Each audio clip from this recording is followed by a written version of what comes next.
Hai, Assalamualaikum dan apa khabar? Untuk tajuk pendidikan kesihatan kali ini, kita akan belajar mengenai bantuan kecemasan. Bantuan kecemasan merupakan tajuk yang terakhir yang terdapat di dalam buku teks. Mengapakah bantuan kecemasan penting? Ini kerana menurut statistik yang dikeluarkan oleh Jabatan Bomba Malaysia menunjukkan punca ataupun mangsa lemas melebihi 4 kali ganda daripada mangsa kebakaran. Sebab itulah kanak-kanak ataupun para pelajar perlulah mengetahui cara meminta bantuan kecemasan. Okey, di sini kita dapat lihat beberapa contoh kes-kes lemas yang berlaku di Malaysia. Sama ada di sungai ataupun tasik, laut, tepi pantai, kolam dan sebagainya. Apakah yang perlu anda lakukan apabila berjumpa ataupun berada di kawasan orang yang lemas? Ialah, mana tahu awak datang ke satu tempat, kemudian tiba-tiba awak nampak satu kejadian lemas. Apakah yang perlu anda lakukan? Kita lihat apa yang boleh anda lakukan. Baiklah, sebagai kanak-kanak, apa yang kita boleh bantu mangsa lemas? Pertama, kita lihat situasi dahulu. Lihat keadaan mangsa. Bagaimana pergerakan air, keadaan sekeliling, adakah kita selamat untuk menyelamatkan mangsa. Yang kedua, kita boleh gunakan kaedah mencapai. Misalnya, kita gunakan kayu, ataupun ranting, ataupun galah kan. So, kita cuba mencapai mangsa lemas. Dan yang ketiga, kita bolehlah campak tali.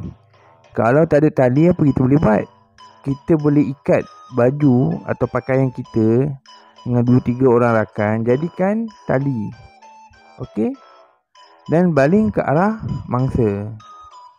Ingat, jangan sesekali turun ke air untuk membantu mangsa lemas. Ini boleh menyebabkan nyawa kita dalam bahaya. Baiklah, antara punca-punca berlakunya kejadian lemas ialah kurangnya pengawasan daripada ibu bapa. Maklumlah, bila berkelah di tepi pantai atau air terjun sungai, kadang-kadang ibu bapa terleka dan tidak tahu di mana anak mereka berada. Yang kedua, antara punca kejadian lemas, kanak-kanak berada di dalam situasi yang tidak dijangka. Contohnya, seorang kanak-kanak mungkin dia merasakan dia boleh berada di kawasan dalam, bermain air dengan orang yang lebih dewasa. Rupanya, keadaan fizikal dan ketinggian dia boleh menyebabkan dia lemas. Dan yang ketiga, tidak menggunakan peralatan ataupun pakaian yang sesuai ketika berada di dalam air. Sepatutnya kanak-kanak perlulah memakai jaket keselamatan untuk mereka tidaklah lemas bila berada dalam air. Dan jika hanyut pun, anggota keselamatan boleh jumpa kanak-kanak tersebut. So, berhati-hatilah bila berada di kawasan air. Tahukah anda, di negara kita terdapat satu nombor yang menggabungkan semua agensi kecemasan, iaitu 999. Ya, nombor ini telah diwujudkan pada tahun 2007, iaitu inisiatif Satu Negara Satu Nombor. Nombor ini menggabungkan 5 agensi kecemasan, iaitu Kementerian Kesihatan Malaysia, Poli Diraja Malaysia, Jabatan Bomber dan Penyelamat Malaysia, Jabatan Pertahanan Awam Malaysia dan disusuli dengan Agensi Penguatkuasa Maritim Malaysia.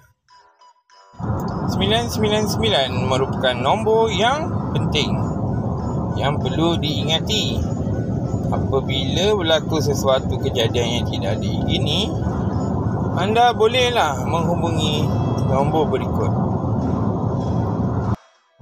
Sebenarnya, setiap tempat atau negeri atau daerah ada nombor kecemasan masing-masing. Oleh itu, anda mestilah bersedia apabila pergi ke kawasan air ataupun tempat yang berisiko, supaya senang menghubungi mereka apabila berlaku sebarang kecemasan. Berfikir secara bijak dan perlulah sentiasa bersedia. Mari kita buat latihan di muka surat 107. Okeylah, soalan nombor 1. Tandakan right ataupun tick pada situasi kecemasan. Yang pertama, rumah terbakar. Adakah ini kecemasan? Ya, kecemasan. Seterusnya, kedua, kita lihat seorang budak naik basikal kemudian jatuh. Adakah ini kecemasan? Ya, ini adalah kecemasan. Kerana kecederaannya mungkin teruk. So, kita kena panggil ambulans. Seterusnya, gambar seorang yang terkena renjatan elektrik. Renjatan elektrik sangat bahaya kerana boleh memberhentikan jantung. Maka, ia adalah satu kecemasan. Seterusnya, kita lihat seorang budak menangis. Kalau jumpa budak nangis ke, adik nangis ke, adakah ini satu kecemasan? Bukan. Ini bukan satu kecemasan. Okey, gambar seterusnya melihat seorang yang sakit. Mungkin demam. Adakah ini satu kecemasan? Ia adalah satu kecemasan jika penyakitnya bertambah teruk.